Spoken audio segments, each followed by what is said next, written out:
আপনারা দেখছেন একুশে টেলিভিশন। আগামী প্রজন্মের জন্য গড়ে তুলুন সবুজ পৃথিবী, বিশ্ব নেতাদের প্রতি প্রধানমন্ত্রীর আহ্বান। সীমান্তে বেড়েছে সংক্রমণ, 7 জেলা লকডাউনের সুপারিশ, করোনায় আরও 34 মৃত্যু। সিলেটে ঘন ঘন ভূমিকম্প, বড় প্রাকৃতিক বিপর্যয়ের বার্তা, সতর্কতায় মনিটরিং সেল গঠন।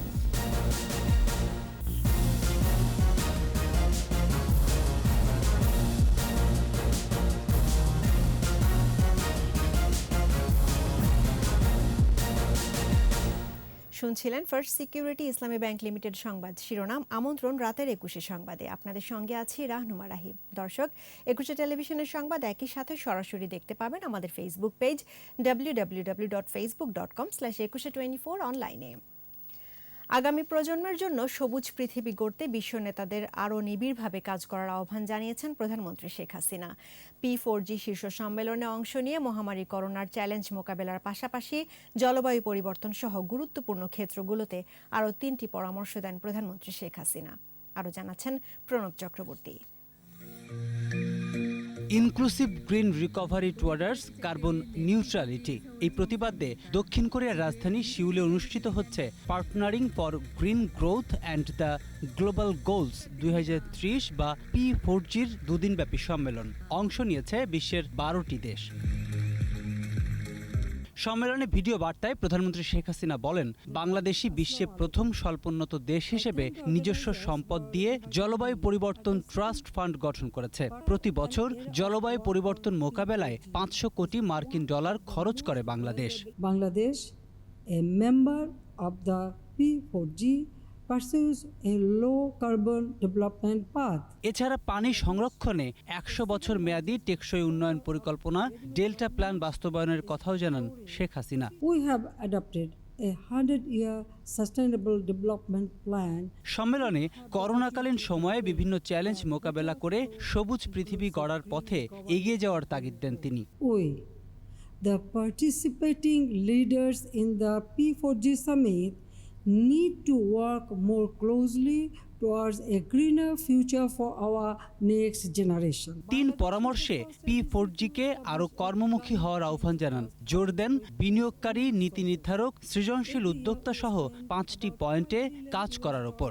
We have the opportunity to build back better through inclusive green recovery and green growth. বৈশ্বিক জলবায়ু পরিবর্তন মোকাবেলা ও টেকসই উন্নয়নের লক্ষ্যমাত্রা বাস্তবায়নে 2017 সালে শুরু হয় P4G উদ্যোগ। প্রণব চক্রবর্তী, 21 টেলিভিশন, ঢাকা। সংসদ সচিবালয় কমিশনের 32তম সভা অনুষ্ঠিত হয়েছে। জাতীয় সংসদ ভবনের মন্ত্রী পরিষদ কক্ষে স্পিকার শিরিন শারমিন চৌধুরীর সভাপতিত্বে সভায় যোগ দেন প্রধানমন্ত্রী শেখ হাসিনা। বৈঠকে 2021-2022 অর্থ বছরের বাংলাদেশ জাতীয় সংসদের জন্য উন্নয়ন ও অনুন্নয়ন খাতে মোট 336 কোটি 14 লাখ টাকার প্রাক্কলিত বাজেট অনুমোদন দেওয়া হয়। এছাড়া 2020-2021 অর্থ বছরের সম্পূরক বাজেটের অনুমোদন দেওয়া হয়।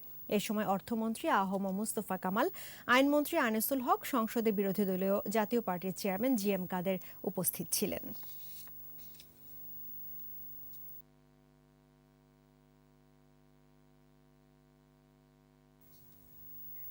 সংক্রমণ বেড়ে যাওয়ায় সীমান্ত এলাকার 7 জেলায় লকডাউনের সুপারিশ করেছে স্বাস্থ্য অধিদপ্তরের বিশেষজ্ঞ কমিটি।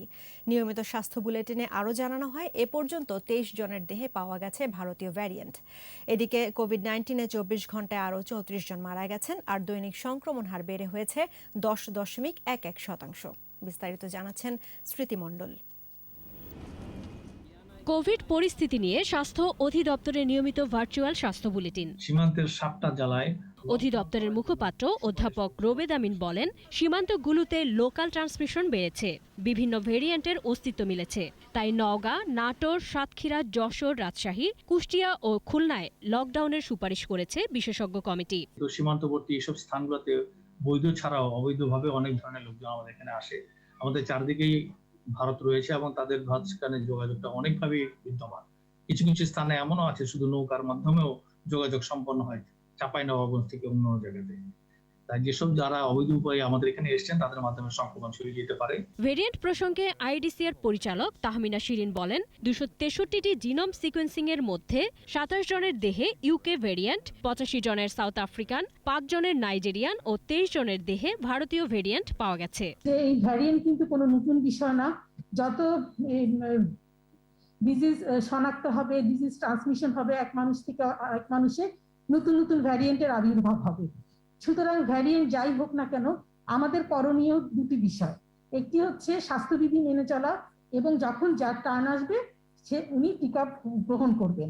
এদিকে স্বাস্থ্য অধিদপ্তরের দেয়া তথ্য অনুযায়ী 24 ঘন্টায় মারা গেছেন আরও 34 জন। মৃতের সংখ্যা বেড়ে 12,583। নতুন 1,444 জন সহ মোট শনাক্ত 7,98,830। সুস্থ হয়েছেন আরও 1,397 জন। পরীক্ষার বিপরীতে দৈনিক সংক্রমণ হার বেড়ে হয়েছে 10.11%। মৃত্যু হার বেড়ে 1.58 ও সুস্থতার হার 92% বেশি। 24 ঘন্টায় সবচেয়ে বেশি মৃত্যু চট্টগ্রাম বিভাগে 12 জন। 60 21 জনের মৃত্যু হয়েছে। দেশে এ পর্যন্ত করোনা পরীক্ষা হয়েছে 59 লাখের বেশি। স্মৃতিমণ্ডল, 21 টেলিভিশন, ঢাকা। করোনা সংক্রমণ বাড়ছে দেশের সীমান্তবর্তী জেলাগুলোয়। স্থলবন্দরগুলোতে ভারত থেকে আসা যাত্রীদের করোনা টেস্ট করা হলেও পণ্য নিয়ে আসা ট্রাক চালক ও সহকারীদের কোনো পরীক্ষা হচ্ছে না।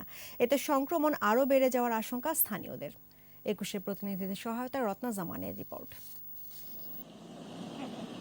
করোনা সংক্রমণ ও মৃত্যু বেড়ে যাওয়ায় আতঙ্ক দেখা দিয়েছে রাজশাহী ও চাঁপাইনবাবগঞ্জ সহ সীমান্তবর্তী জেলাগুলোতে।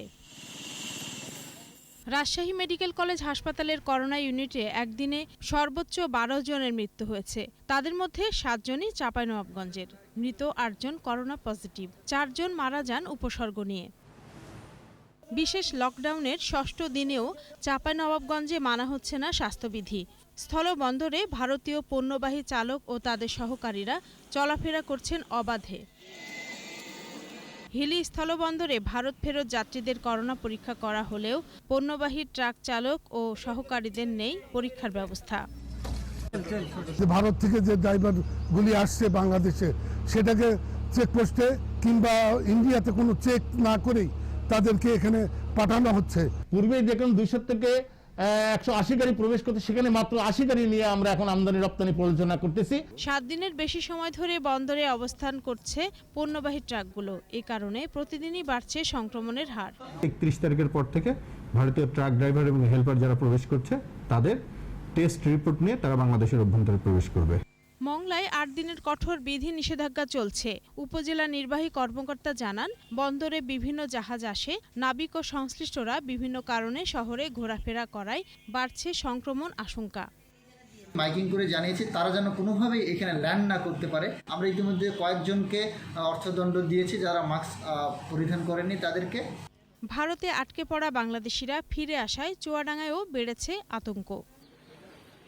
রত্না জামান, 21 টেলিভিশন। আবারও বাড়ল করোনা সংক্রমণ রোধে চলমান বিধিনিষেধের মেয়াদ। 30 মে থেকে 6 জুন মধ্যরাত পর্যন্ত মেয়াদ বাড়িয়ে প্রজ্ঞাপন জারি করেছে মন্ত্রিপরিষদ বিভাগ।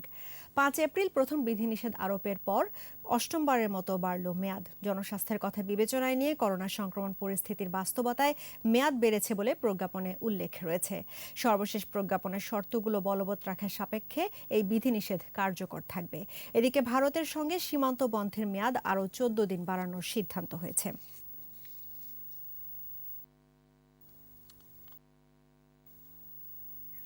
কয়েক ঘন্টার ব্যবধানে 6 বার ভূমিকম্প, তাও আবার ডেঞ্জার জোন ভারতের মেঘালয়ের ডাউকি ফল্টের কাছে। সে কারণেই এবারের ভূমিকম্প আতঙ্ক ছড়িয়েছে সিলেটে। ঘন ঘন ভূমিকম্প সিলেট অঞ্চলে ভবিষ্যতে বড় কোনো প্রাকৃতিক বিপর্যয়ের বার্তা দিচ্ছে বলে আশঙ্কা বিশেষজ্ঞদের। সিলেট বিভাগীয় প্রতিনিধি ওয়েস খসরুর রিপোর্ট, জানাচ্ছেন রত্না জামান। শনিবার সকাল 10:30 থেকে রোববার ভোর পর্যন্ত 6 দফা ভূমিকম্প অনুভূত হয়েছে সিলেটে। সর্বোচ্চ 4.1 মাত্রার এই ভূমিকম্প আতঙ্ক ছড়িয়েছে সাধারণ মানুষের মধ্যে। বিজ্ঞানীরা বলতেছেন যে অনেক বড় ধরনের একটা ক্ষয়ক্ষতি হবে সিলেটের আর একটা ভূমিকম্প হলে। সংশ্লিষ্টরা জানিয়েছেন ভূমিকম্পগুলোর উৎপত্তিস্থল সিলেটের জৈন্তাপুর সহ নগরের আশপাশের 15 কিলোমিটারের মধ্যে। গত এক দশকের মধ্যে সিলেটেই উৎপত্তি এ ধরনের ভূমিকম্পের খবর নেই বললেই চলে। তবে বিভিন্ন সময়ে ভারতের আসাম ও মেঘালয়ে উৎপত্তি হওয়া 8-10টি ভূমিকম্প অনুভূত হয়েছে সিলেটেও। শহরের আশেপাশেই হয়েছে, অর্থাৎ সিলেট রিজিয়নের দেখা যাচ্ছে যে একই জায়গায় নয়, বাট 3টা লোকেশনে দেখাইছে, পাশাপাশি দেখাইছে। ঘন ঘন ভূমিকম্প সিলেটে বড় ধরনের প্রাকৃতিক বিপর্যয়ের জানান দিচ্ছে বলে জানিয়েছেন বিশেষজ্ঞরা। তারা জানান ডেঞ্জার জোনে রয়েছে ডাউকি ফল্ট।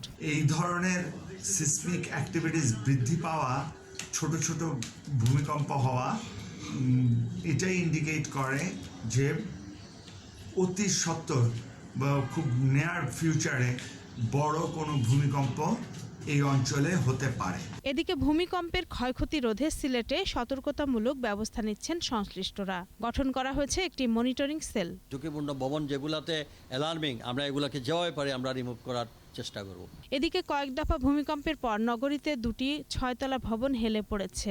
এরই মধ্যে ভবনে বসবাসকারীদের সরে যাওয়ার নির্দেশ দিয়েছে নগর কর্তৃপক্ষ। রত্না জামান, 21 টেলিভিশন। নিচ্ছে প্রিমিয়ার ব্যাংক লিমিটেড সংবাদ বিরতি। নো মাস্ক নো সার্ভিস বিধি মেনে চলুন, সুস্থ থাকুন। যখন ফিরছি তখন অন্যান্য খবরের সঙ্গে আরও থাকবে। বাজেটে কৃষিকে বিশেষ গুরুত্ব দেওয়ার পরামর্শ বিশেষজ্ঞদের। সার, বীজ, কীটনাশকে বাড়তি ভর্তুকির তাগিদ। আবারও আমন্ত্রণ রাতের 21 সংবাদে। সরকার খালেদা জিয়া ইস্যুতে যতটা উদার এবং মানবিক দিক দিয়ে বিবেচনা করছে, বিএনপি তার চেয়ে বেশি রাজনীতি করছে বলে মন্তব্য করেছেন আওয়ামী লীগ সাধারণ সম্পাদক ওবায়দুল কাদের। সরকারি বাসভবনের নিয়মিত ব্রিফিংয়ে তিনি এসব কথা বলেন। সরকার বেগম জিয়ার ইস্যুতে যতটা উদার ও মানবিক দিক দিয়ে বিবেচনা করছে, বিএনপি তার চেয়ে বেশি রাজনীতি করছে। প্রতিহিংসার রাজনীতি সরকার করে না। প্রকৃতপক্ষে বিএনপির অস্থিমজ্জায় রয়েছে প্রতিহিংসা ও অহিষ্ণুতা, এটাই তাদের ইতিহাস। সেনাবাহিনীর শক্তি ব্যবহার করে ক্ষমতা দখল করলেও সেই সেনাবাহিনী রক্ষা করতে পারেনি জিয়াউর রহমানকে। আর এখন দলটির নেতারা সরকারের বিরুদ্ধে অসত্য তথ্য দিয়ে বিভ্রান্তি ছড়াচ্ছে, এমন অভিযোগ তথ্য ও সম্প্রচার মন্ত্রী ডক্টর হাসান মাহমুদের। নিজ মন্ত্রণালয়ে সমসাময়িক বিষয় নিয়ে আলাপে জানান, জাতির জনক বঙ্গবন্ধু শেখ মুজিবুর রহমানের হত্যাকাণ্ডে জিয়া জড়িত, এটা প্রমাণিত সত্য। শুধু তাই নয়, খুনিদের পুনর্বাসন করা সহ বিচারের পথও বন্ধ করেছিল। যে খুনতন্ত্র, ত্রাসের রাজত্ব জিয়া ও তার স্ত্রী খালেদার হাত ধরে চালু হয়েছিল, সে বিশ্বাস থেকে বের হয়ে আসতে পারেনি দলটির নেতারা। বিএনপি চেয়ারপারসন খালেদা জিয়ার জ্বর এখন নিয়ন্ত্রণে, জানিয়েছেন দলের মহাসচিব মির্জা ফখরুল ইসলাম আলমগীর। বিএনপির প্রতিষ্ঠাতা জিয়াউর রহমানের 40তম মৃত্যুবার্ষিকী উপলক্ষে সমাধিতে শ্রদ্ধা নিবেদন শেষে ফখরুল আরও বলেন, আওয়ামী লীগ গণতান্ত্রিক রাষ্ট্র ব্যবস্থা ধ্বংস করে একদলীয় শাসনের পথে হাঁটছে। গণতন্ত্র পুনরুদ্ধারে গোটা জাতিকে ঐক্যবদ্ধ হওয়ারও আহ্বান জানান বিএনপি মহাসচিব।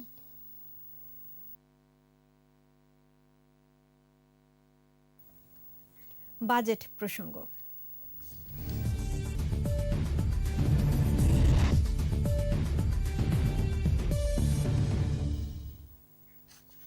মহামারীকালে খাদ্য নিরাপত্তা নিশ্চিতের বিষয়টি রাষ্ট্রীয় অগ্রাধিকারের শীর্ষে থাকে। এখন এমনই একটি সময় পার করছে বাংলাদেশ। তাই নতুন বাজেটে কৃষিকে বিশেষ গুরুত্ব দেওয়ার পরামর্শ বিশেষজ্ঞদের।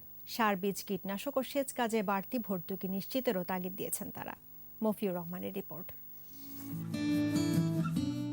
করোনা মহামারীতে কৃষিখাতের অসাধারণ অবদান পরিস্থিতি মোকাবেলায় গুরুত্বপূর্ণ ভূমিকা রাখছে। ঝুঁকির মধ্যেও গেল বছর ভালো ফলন ঘরে তুলেছেন দেশের কৃষকরা। এবারের প্রত্যাশা আরেকটু বেশি। তবে এসব সম্ভব হয়েছে রাষ্ট্রীয় পৃষ্ঠপোষকতায়, অর্থাৎ ভর্তুকির সুফল মিলছে। কৃষি অর্থনীতিবিদরা বলছেন, 2021-22 অর্থবছরের বাজেটে কৃষিতে বরাদ্দ বাড়ানো জরুরি। কারণ করোনা মহামারীতে খাদ্য নিরাপত্তা জোরদারের বিকল্প নেই। তরুণ এবং শিক্ষিত জনগোষ্ঠী যারা কৃষির সাথে যুক্ত হয়ে কৃষি বাণিজ্যিকরণ এবং বহুমুখীকরণে ভূমিকা রাখছিল, তাদের অবদানের জায়গাটি অনেকাংশে সংকুচিত হয়ে এসেছে। তাই কৃষকের হাতে স্বল্প মূল্যে সার, বীজ, কীটনাশক তুলে দেওয়ার পাশাপাশি সেচ কাজেও প্রয়োজনে ভর্তুকি নিশ্চিতের পরামর্শ তাদের। সরকারের যে ভর্তুকি কার্যক্রম আছে, বিশেষ করে সার, বীজ, কীটনাশক এবং সেচের উপরে, সেগুলো যেমন একদিকে আরও বাড়াতে হবে। ক্ষুদ্র প্রান্তিক জনগোষ্ঠী তারা যেন এর সুফলটা পায় সেটা নিশ্চিত করতে হবে। এছাড়া কৃষি যান্ত্রিকীকরণ, কৃষক ও মাঠকর্মীদের প্রশিক্ষণ, পর্যাপ্ত গবেষণা ও উচ্চ ফলনশীল জাত উদ্ভাবনে বাজেটে দিক নির্দেশনা চান কৃষি অর্থনীতিবিদরা। ক্লাইমেট স্মার্ট যে টেকনোলজি আছে সেগুলো উদ্ভাবন এবং কৃষক পর্যায়ে এই টেকনোলজিগুলোর অ্যাডপশন বাড়ানোর জন্য কৃষকদের যে প্রয়োজনীয় যে বাজেট সহায়তা, সেই বিষয়গুলোকে আমাদেরকে অবশ্যই গুরুত্ব সহকারে দেখা প্রয়োজন। চলতি বাজেটে কৃষিতে প্রায় ৯,০০০ কোটি টাকা ভর্তুকি দেওয়া হয়। এবারের লক্ষ্যমাত্রা ৯,৫০০ কোটি টাকার কাছাকাছি। মফিউর রহমান, একুশে টেলিভিশন, ঢাকা। আবারও প্রিমিয়ার ব্যাংক লিমিটেড সংবাদ বিরতি। নো মাস্ক নো সার্ভিস বিধি মেনে চলুন, সুস্থ থাকুন। যখন ফিরছি তখন অন্যান্য খবরের সঙ্গে আরও থাকবে। ভারতে কমেছে মৃতের সংখ্যা। দিল্লিতে লকডাউনের মেয়াদ বাড়ল ৭ জুন পর্যন্ত। আর এরই সঙ্গে শেষ করছি রাতের ২১ সংবাদ। তবে যাবার আগে ফার্স্ট সিকিউরিটি ইসলামী ব্যাংক লিমিটেড সংবাদ শিরোনামগুলো জানাবো আরও একবার। আগামী প্রজন্মের জন্য গড়ে তুলুন সবুজ পৃথিবী, বিশ্ব নেতাদের প্রতি প্রধানমন্ত্রীর আহ্বান। সীমান্তে বেড়েছে সংক্রমণ, ৭ জেলা লকডাউনের সুপারিশ, করোনায় আরও ৩৪ মৃত্যু। এবং সিলেটে ঘন ঘন ভূমিকম্প, বড় প্রাকৃতিক বিপর্যয়ের বার্তা, সতর্কতায় মনিটরিং সেল গঠন।